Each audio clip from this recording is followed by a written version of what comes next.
Muito bem, pessoal, sejam todos bem-vindos aqui a mais esse vídeo de conteúdo do Projeto Conexão. Eu sou o professor Haroldo, do Departamento de Físico-Química da UERJ e coordeno esse projeto. Eu gostaria que você já deixasse aí o seu apoio ao nosso trabalho, curte, compartilha com seus amigos, deixa aí o sinal das notificações, né, ativado para poder você sempre receber esse conteúdo, principalmente se você for aluno de vestibular, tá? Que vai fazer a prova de vestibular aí nos próximos meses. Bom, eu quero destacar para vocês que nesse vídeo eu vou falar sobre estados de agregação, mas também sobre mudanças entre esses estados e depois uma coisa no final, que é uma aplicação na verdade, que é como prever o estado de agregação sabendo alguns valores de temperatura. Bom, antes de mais nada, o que são estados de agregação, né? Estados de agregação que provavelmente você deve ter escutado falar com o nome estados físicos, tá? Mas eu quero adiantar que são conceitos diferentes se você for rigoroso. Eu não vou abordar nesse rigor todo nessa aula, porque a gente está falando de uma aula para ensino médio, mas tem alguns conceitos do ensino superior que mostram que esses dois termos não são a mesma coisa, tá? Eu vou ficar com o termo que eu considero mais correto, que é o termo estado de agregação. Como o nome sugere, ele vai te dizer o quão agregadas as partículas estão. Então, existem três estados de agregação mais importantes, tá? Que são os estados sólido, líquido e gasoso. A diferença entre os três é fácil de perceber tanto do ponto de vista macroscópico, tá? Que você consegue observar a olho nu, como do ponto de vista microscópico, que existem aparelhos que te ajudam a caracterizar, por exemplo, a estrutura de um sólido, tá? Então, eu já quero deixar claro que no estado sólido, macroscopicamente, a forma e o volume são fixos. Como assim? Se você pegar, por exemplo, um recipiente com fundo redondo e um recipiente com fundo quadrado, ignorem, por favor, minha falta de habilidade, tá? E você coloca dentro de cada recipiente uma amostra sólida, por exemplo, pode ser, enfim, um objeto cúbico assim, ó, tá?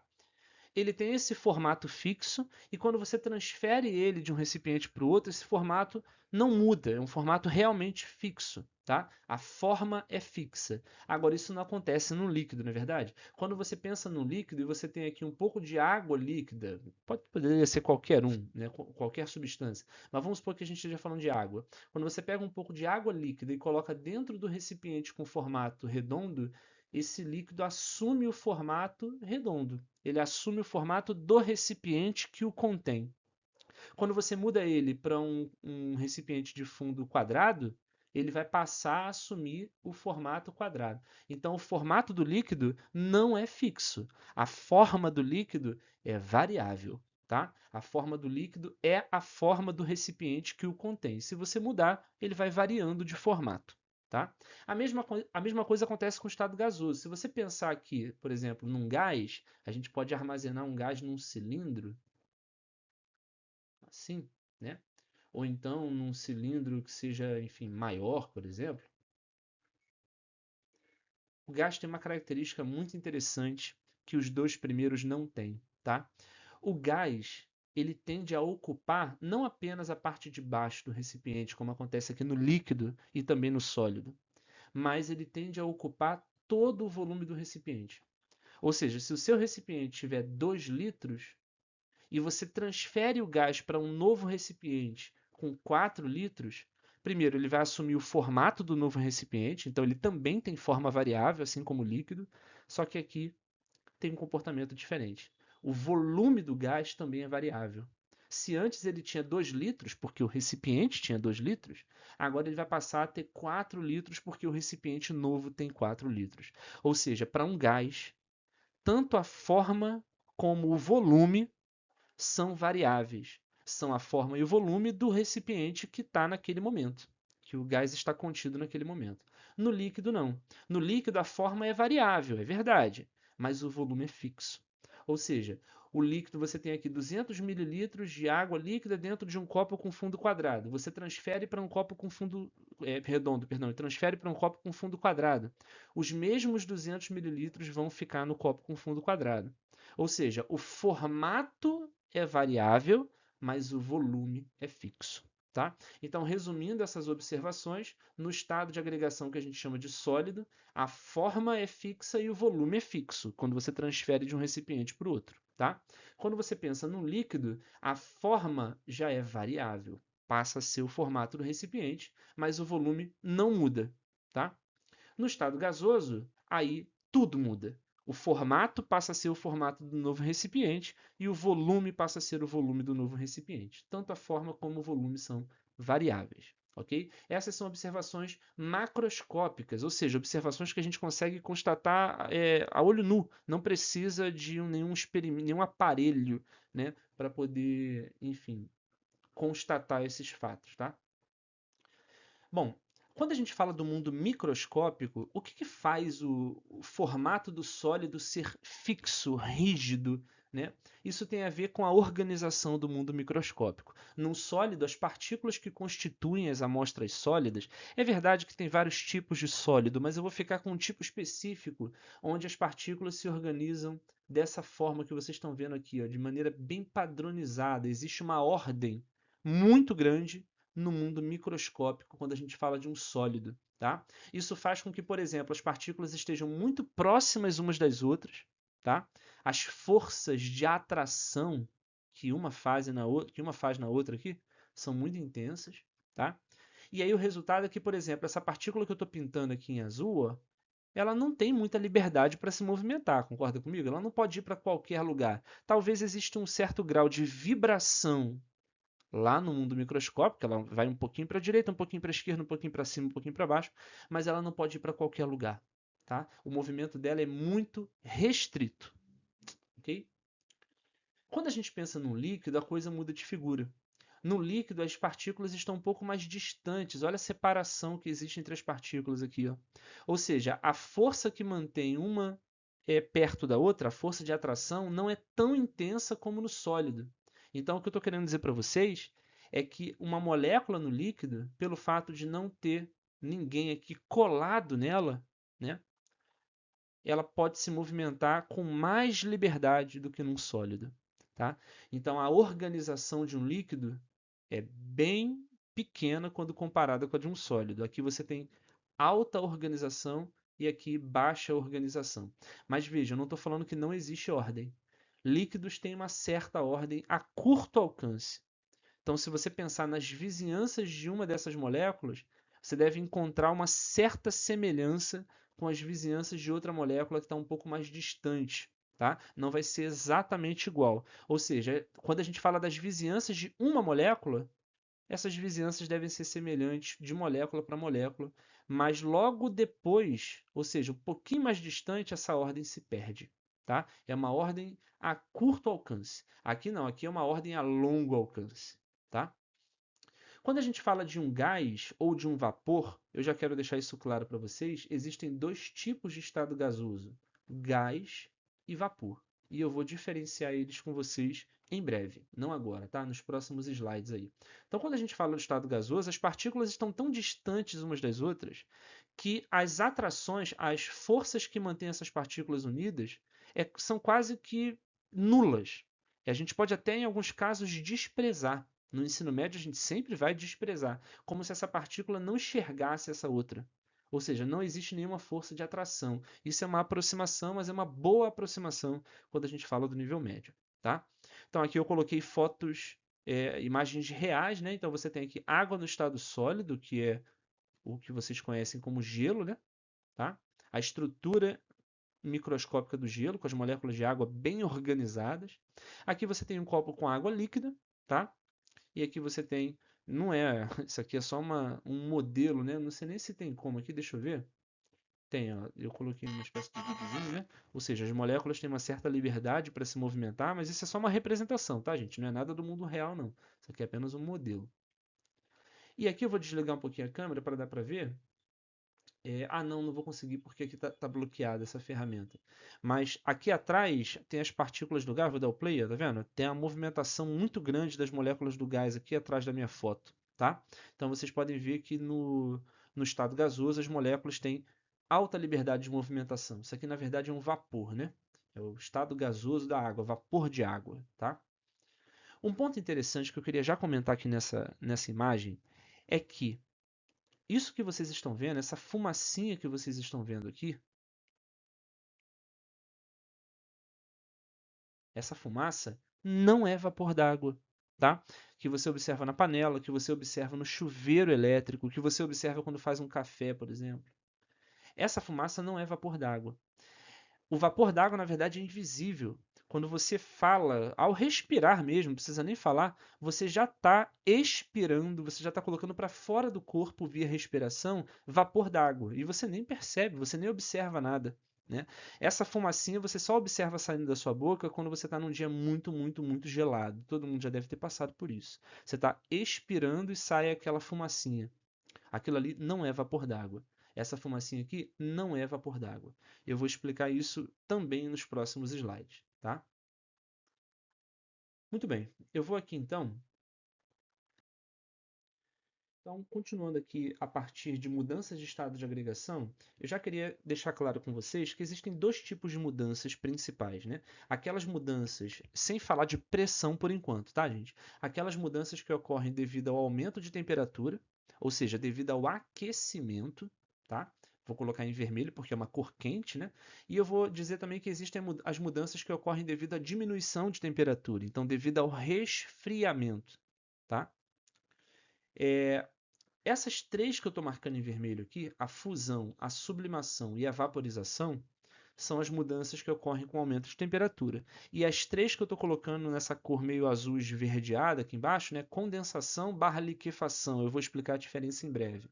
Solidificação e ressublimação são as mudanças que ocorrem com o resfriamento. Então preste atenção aqui. Ó. Quando você fornece calor a uma amostra, ou seja, quando você aquece uma amostra, é natural que as partículas dessa amostra, por exemplo, essa partícula que eu estou pintando em azul aqui, ó, ela vai ganhar energia e tende a vibrar mais rápido. Ela tende a se movimentar mais intensamente. Como consequência, pode acontecer que, num determinado momento, ela consiga energia suficiente para vencer a atração com a sua vizinha e se separa dela. Ou seja, quando você aquece o material, até que chega um momento que as forças que mantêm as moléculas presas umas às outras são rompidas e as partículas se separam, a gente está falando que você transformou de um estado de agregação para o outro. Nesse caso, você transformou de um sólido para um líquido e a gente está falando do processo chamado de fusão. Tá? A fusão é a transformação do sólido em um líquido e é o nome científico do que você provavelmente chama de derretimento. Tá? Quando você tira um cubo de gelo do congelador, coloca em cima da pia e ele começa a derreter, significa o quê? Que ele está absorvendo calor do ambiente e as suas moléculas começam a se agitar mais intensamente e se separam em um líquido. Tá? Quando você fornece calor para um líquido, acontece mais ou menos a mesma coisa. Então, as moléculas absorvem calor da chama, ou seja lá de onde é que está vindo esse calor, se agitam muito intensamente e, eventualmente, conseguem energia para vencer as forças intermoleculares, né, as atrações com as vizinhas, e uma molécula consegue escapar para o estado gasoso. Esse processo é chamado de vaporização. Tá? Eu coloquei uma estrela aqui, né, um asterisco, dizendo que existe, querendo dizer que existe mais de um tipo de vaporização. Tá? E eu vou falar em breve isso. Então, quando você coloca água na panela e aquece, chega um determinado momento que você vai ver formação de vapor de água. Quer dizer, você não vai ver exatamente, mas vai constatar que tem formação de vapor de água. Essa constatação é feita de maneira simples, por dois jeitos. Primeiro, logo acima tem a formação de uma fumacinha. Essa fumacinha não é vapor d'água, mas ela só existe porque foi produzido anteriormente vapor d'água. Eu vou falar disso em breve, tá? E o segundo jeito é que chega um determinado momento que essa água vai toda passar para o estado gasoso e a gente diz que a panela secou. Né? Essa é uma evidência que de fato está acontecendo mudança de estado de agregação. Um outro tipo de mudança, ainda com aquecimento, é a sublimação. Mas atenção à sublimação. A sublimação é quando você transforma um sólido direto no estado gasoso, sem passar pelo líquido, sem deixar nenhum registro, nenhum vestígio de líquido. E isso não acontece com todas as substâncias na pressão que nós estamos aqui acostumados, de aproximadamente 1 atmosfera. Isso acontece com algumas substâncias específicas. Eu vou citar algumas muito famosas. A primeira é o gás carbônico que foi solidificado. A gente chama ele de gelo seco. Então, gelo seco nada mais é do que CO2, né, gás carbônico, mas que foi transformado para o estado sólido. Tá? Quando você tem gelo seco, o nome gelo seco vem daí. Né? Você tem uma amostra sólida e essa amostra vai desaparecendo sem deixar nenhum vestígio de líquido. Ou seja, o sólido passa direto para o estado gasoso. Tá? A gente chama esse processo de sublimação. Existe uma outra substância que também sofre sublimação nessa pressão que nós estamos acostumados, que é chamado de naftalina. O nome científico não é exatamente naftalina, mas essa substância também sofre sublimação. Você já deve ter visto, provavelmente, naftalina sendo usada em guarda-roupas para poder espantar, né, insetos, baratas, por exemplo, porque o cheiro do vapor de naftalina provavelmente deve afetar esses animais, tá? Existe uma outra substância que também sofre sublimação, esse é menos conhecido do nosso dia a dia, que é o iodo. Iodo é um sólido roxo, meio violeta, tá? E ele sofre sublimação, ou seja, ele passa para o estado gasoso sem deixar nenhum registro de líquido. Ok? Essas mudanças que eu acabei de falar, que ocorrem com aquecimento, fusão, vaporização e sublimação, também são chamadas de mudanças endotérmicas. Faz sentido que o nome seja esse. Atenção para a interpretação. Térmica significa calor, endo significa dentro, então você está colocando calor para dentro do sistema. O sistema está absorvendo calor e é por isso que a sua temperatura aumenta. Tá? Bom, existem aqui também as mudanças que ocorrem com diminuição de temperatura. Se você diminui a temperatura de uma amostra no estado gasoso, onde as partículas estão muito separadas, é natural que elas se agitem menos, que elas se movimentem com menos intensidade e comecem a se aproximar umas das outras. As forças intermoleculares começam a ser estabelecidas e não mais quebradas agora. E aí você transforma o estado gasoso no estado líquido, ó, formando forças intermoleculares, aproximando as partículas. Esse processo é chamado de condensação, mas eu deixei um asterístico aqui que existe um outro tipo de mudança do gasoso para o líquido, que é a liquefação, mas eu falo disso em breve. Tá? Então essa é a condensação, a transformação do estado gasoso para o estado líquido. Quando a gente resfria o líquido, acontece algo parecido. Coloque uma amostra de líquido no congelador, as partículas se agitam menos, se aproximam umas das outras e tendem a formar a estrutura de um sólido. Tá? A gente está falando do processo chamado de solidificação, ou seja, um líquido se transformando num sólido. Okay? Eu já citei alguns exemplos do dia a dia, por exemplo, eu acabei de falar que quando você coloca água no congelador ocorre solidificação. Mas vamos falar um pouquinho da condensação, que aqui tem alguns eventos interessantes. Quando você está num dia muito frio e respira ou fala de maneira muito intensa, às vezes até pouco intensa, já dá para perceber, está saindo então da sua boca uma fumacinha, não é isso? Como eu falei antes, essa fumacinha não é vapor d'água. O que está acontecendo ali? Vamos supor que aqui seja nesse ponto aqui seja a saída da sua boca, tá? Você coloca para fora vapor de água, então água no estado gasoso, tá? E quando esse estado gasoso da água se afasta do seu corpo, ele encontra uma parte mais fria do ambiente. A sua temperatura diminui. E quando você diminui a temperatura do vapor de água, ele acaba se transformando num líquido. Ou seja, na verdade, a fumacinha que você observa são pequenas gotículas de líquido, tá? Que se espalham no ar e formam aquela nuvem, né? Aquela pequena fumaça. Isso acontece também quando você usa chuveiro quente, quando você coloca água para ferver na panela. Essa fumacinha é todo vapor d'água que foi produzido muito quente e acaba resfriando quando encontra uma parte que está a uma temperatura mais baixa, tá?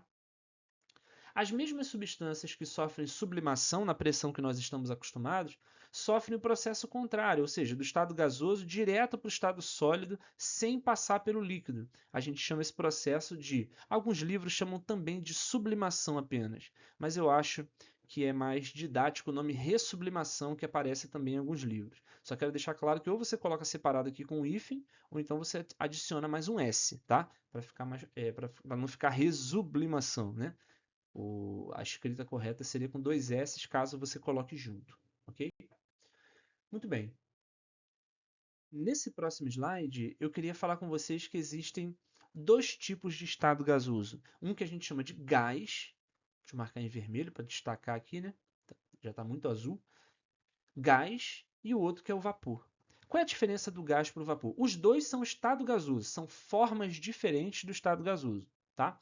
Um gás é o estado gasoso de uma substância que já se apresenta gasosa em condições que a gente chama de condições ambientes. Então, por exemplo, o oxigênio que você respira, todo mundo concorda que ele já está aqui em condições ambientes mesmo, ele já está na atmosfera no estado de agregação gasoso, não é isso? O gás carbônico também, gás nitrogênio também. Então, essas substâncias que eu estou citando, pelo fato de já se apresentarem no estado gasoso em condições ambientes, a gente chama a forma gasosa dessas substâncias de gás. Então, gás oxigênio, gás nitrogênio, gás carbônico. A representação seria esse Gzinho aqui, tá vendo? Mas isso a gente vai falar com mais detalhes no futuro, ok? Se você tem uma substância que não é gasosa em condições ambientes, vamos pegar um exemplo, a água. Quando você abre a torneira lá na cozinha, você vê que o estado de agregação da água é líquido em condições ambientes, não é isso? Agora, se você coloca essa água numa panela e força para que as condições não sejam mais as condições ambientes, ou seja, você aumenta a temperatura para um valor bem mais alto, o que vai acontecer é que essa água, que é naturalmente líquida, vai se transformar no seu estado gasoso, né? E esse estado gasoso a gente não pode mais chamar de gás, tá? A gente tem que chamar de vapor. Vapor é a forma, é o estado gasoso, a forma gasosa de uma substância que originalmente é líquida ou sólida. Ou seja, ela não se apresenta no estado gasoso normalmente, mas ela pode ser transformada, né, para o seu estado gasoso. E aí, quando isso é feito, a gente chama de vapor. Por isso que ninguém nunca escutou falar de gás-água, né? Vocês provavelmente sempre escutaram falar de vapor d'água. Vapor d'água é um nome mais comum.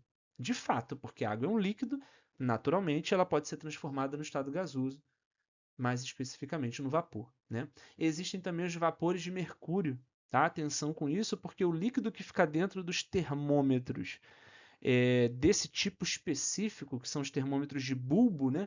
Onde você coloca lá debaixo do braço e vê até onde vai o líquido que está ali dentro. Esse líquido ali dentro é mercúrio. Se esse termômetro quebrar, esse mercúrio pode eventualmente passar para o estado gasoso e vai formar vapores de mercúrio e não gás mercúrio, porque naturalmente ele é líquido, tá? E isso é nocivo à saúde. Não é seguro inspirar vapores de mercúrio, tá? Nem entrar em contato, por exemplo, com feridas, ok? Vapores de iodo também. Lembra que eu falei anteriormente que você tem iodo sólido e ele passa direto para o gasoso por sublimação? Essa substância gasosa que foi formada não é gás iodo, e sim vapor de iodo, tá? E aí, esse contexto que eu acabei de mostrar para vocês já dá a permissão aqui para falar dos dois tipos de mudanças do líquido para o gasoso. Existe a chamada, aliás, perdão, do líquido para o gasoso? Não, do gasoso para o líquido. Do gasoso para o líquido. Tá? O primeiro tipo de transformação do gasoso para o líquido é chamado de condensação, e eu já falei para vocês o que é ele. A condensação nada mais é do que quando você diminui a temperatura de um vapor. Então, vapor d'água, por exemplo, que vem de uma região muito quente, se aproxima de uma região fria, diminui sua temperatura e passa para o estado líquido. Essas gotas de líquido que se formaram por condensação. Tá? Agora, existe a liquefação. A liquefação é também a transformação do gasoso para o líquido quando você diminui a temperatura, igualzinho na condensação, que também é por diminuição de temperatura, mas também quando você aumenta a pressão. Esse aumento de pressão se deve ao fato de que a substância que vai passar por liquefação é naturalmente gasosa, ou seja, fica claro aqui que a liquefação se aplica a gases e a condensação é mais comum para vapores. Ou seja, vapores, que são substâncias que já são líquidas ou sólidas na sua condição natural, né? Apenas uma queda de temperatura já transforma no estado líquido. Aí a gente chama de condensação. Agora, para gases, não. Se você quiser tirar o gás do seu estado natural e transformá-lo num líquido ou num sólido, a queda de temperatura pode não ser a melhor ideia, apenas ela, né? Você tem que fazer a queda de temperatura acontecer, mas também a elevação de pressão, porque quando você aumenta a pressão, você força as partículas a ficarem próximas umas contra as outras, né? Finge que você está pressionando a matéria. Então é natural que as partículas se aproximem. Então, liquefação é um processo muito mais comum para gases e condensação mais comum para vapores, ok? Muito bem. Assim como eu falei agora há pouco que existem dois tipos de transformação do gasoso para o líquido, existem também mais de um tipo de transformação do líquido para o gasoso. Tá? O nome mais geral a gente chama de vaporização. Então, se você quiser interpretar que o único tipo de transformação do líquido para o gasoso que existe é a vaporização, você poderia dizer que só tem um nome, vaporização. Mas existem três subtipos de vaporização. Tá? Vaporização.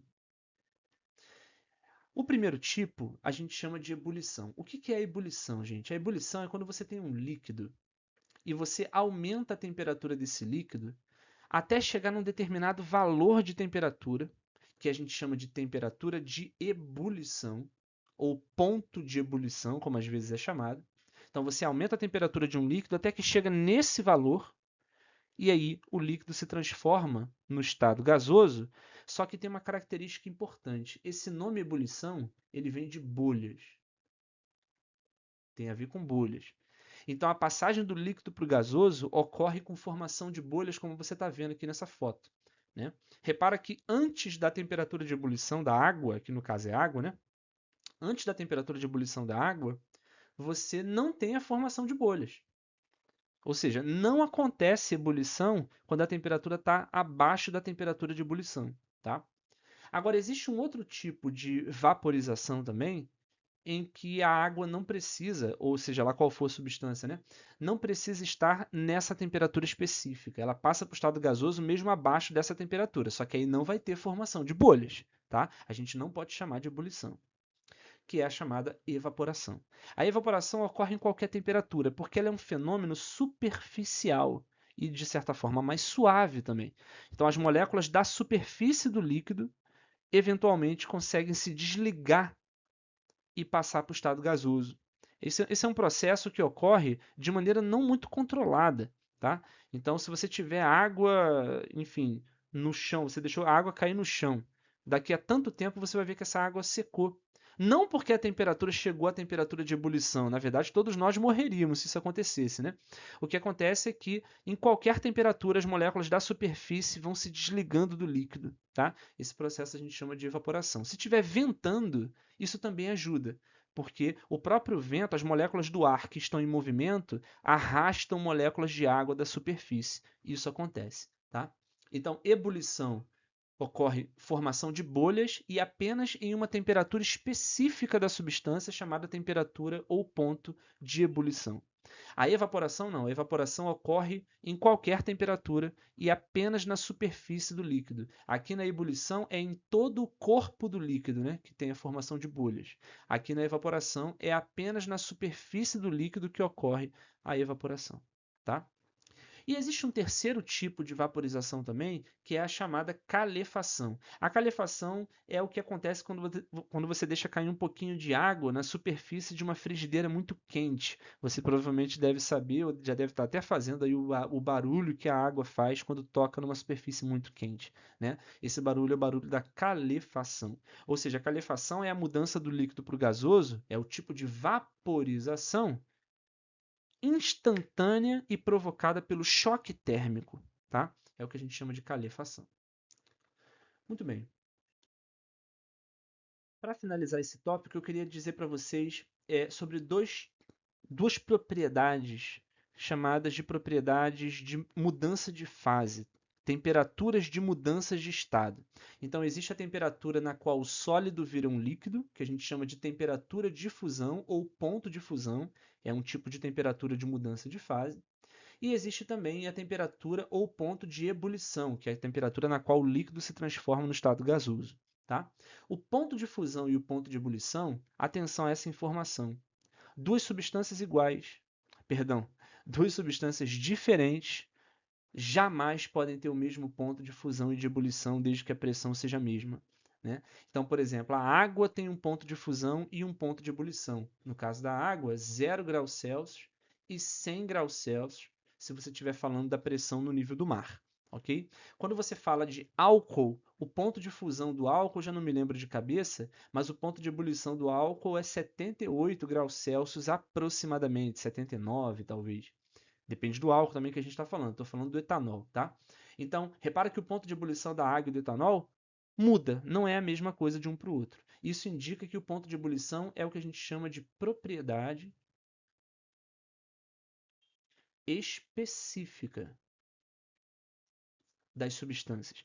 Cada substância tem a sua, uma espécie de número de CPF. Cada cidadão tem o seu, cada substância tem o seu ponto de fusão, cada substância tem o seu ponto de ebulição. Então aí fica uma dica para testar se uma determinada substância é aquela ou não. Vá para o laboratório, aqueça até a temperatura onde ela começa a entrar em ebulição, formação de bolhas, e confira com o termômetro que temperatura é essa. Você vai num dado de referência e vê se bate.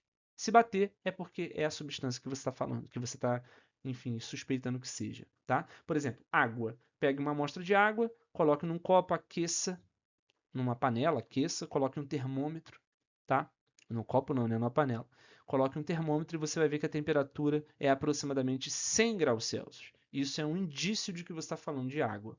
Uma pequena observação. Quando eu falo que a temperatura é 100 graus Celsius, a temperatura de ebulição, eu estou querendo me referir à substância água. Eu estou falando isso por quê? Porque o que você vê saindo da torneira não é uma substância, na verdade. Aquilo ali é uma mistura de substâncias. É água com um monte de outros componentes. E esses componentes afetam o ponto de ebulição da água. A gente vai ver isso em propriedades coligativas lá na frente, ok? Então, provavelmente, se você fizer a experiência, você deve encontrar um valor um pouquinho diferente de 100 graus Celsius devido a esses componentes. Eu quero alertar que vocês não devem fazer experiências sem supervisão. Tenham sempre um supervisor, um professor de química, um técnico em química que provavelmente trabalha aí no local onde você estuda ou onde você vai estudar, tá? É sempre aconselhável que você tenha supervisão. Pessoas sem experiência de laboratório tenham supervisão, tá? Por segurança. Eu queria também destacar aqui com vocês que o ponto de fusão e o ponto de ebulição, se você conhecer o ponto de fusão e o ponto de ebulição de uma determinada substância, você consegue prever qual é o estado de agregação, se é sólido, líquido ou gasoso, em uma certa temperatura. Então, por exemplo, eu acabei de falar com vocês que o ponto de fusão da água é 0 graus Celsius. Isso quer dizer que qualquer temperatura que seja abaixo de zero, a água vai estar no estado sólido, tá? Gelo.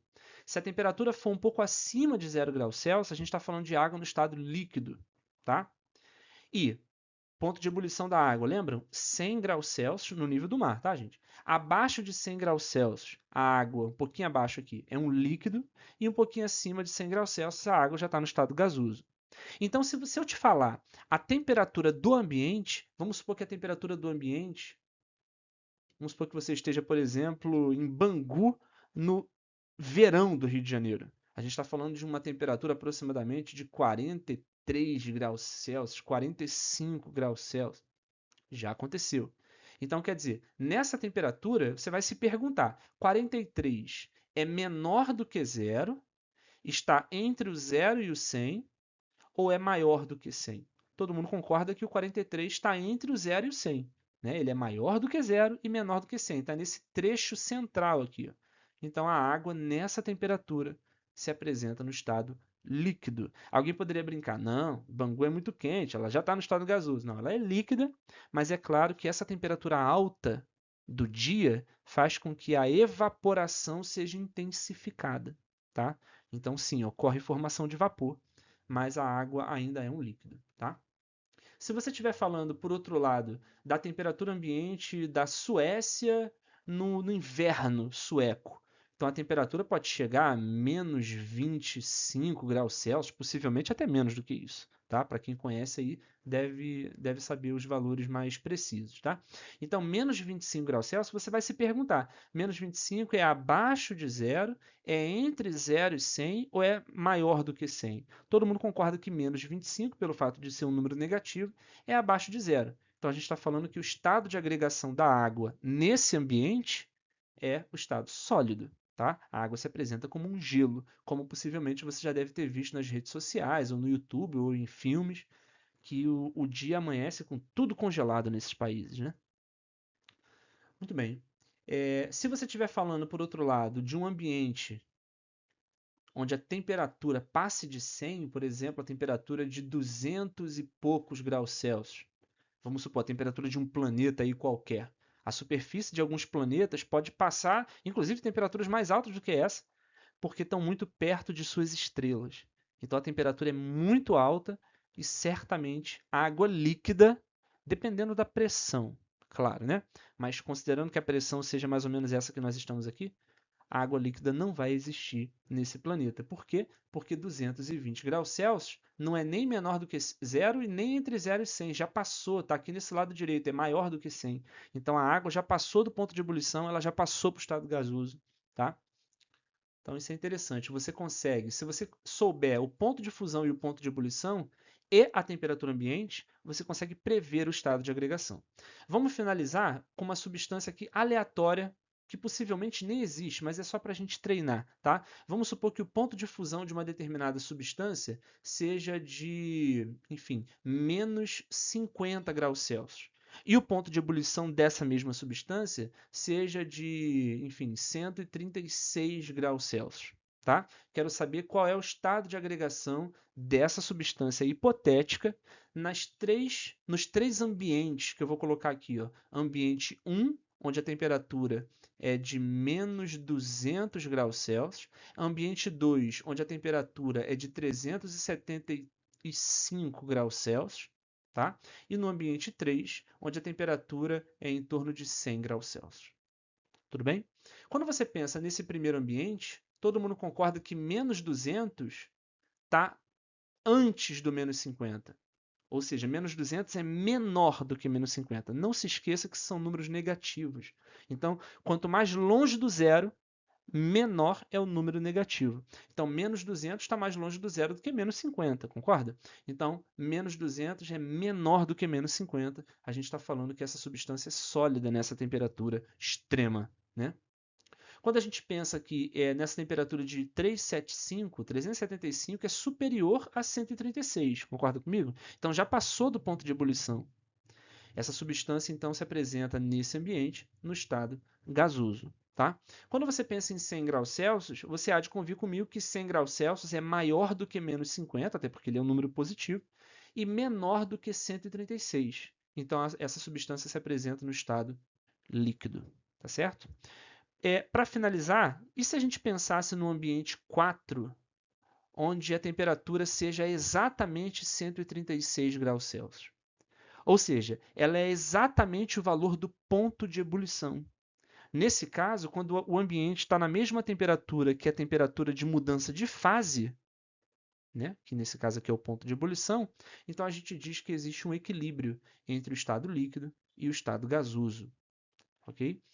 Moléculas do líquido passam para o gasoso e do gasoso também voltam para o líquido. A gente chama isso de um equilíbrio de fases. Tá certo? Então, conhecendo a temperatura ambiente e os pontos de fusão e ebulição, você consegue prever qual é o estado de agregação da substância desde que a pressão seja fixa. Tá bom? Efeitos de pressão eu vou falar no futuro. Uma outra observação que pode ser comentada é que a temperatura na qual o sólido vira um líquido e também a temperatura na qual um líquido vira um sólido, que é justamente o processo contrário, tem que ser a mesma, concorda? Então, o ponto de fusão tem que ser igual ao ponto de solidificação. A mesma temperatura que um sólido vira um líquido vira um sólido. E a mesma coisa vale para o vapor. A mesma temperatura que um líquido se transforma no estado gasoso é a mesma temperatura que o estado gasoso se transforma no estado líquido. Então, o ponto de ebulição, referente ao de cima aqui, é igual ao ponto de condensação, referente a essa transformação de baixo. Tá bom? Eu espero que vocês tenham entendido esse conteúdo. Deixa aí mais uma vez a sua curtida, se isso te ajudou, compartilhe com seus amigos, principalmente se você tiver um amigo, um filho, um primo, um familiar que vai fazer vestibular nos próximos meses aí, tá bom? A gente fica por aqui e até o próximo vídeo. Tchau, tchau, pessoal.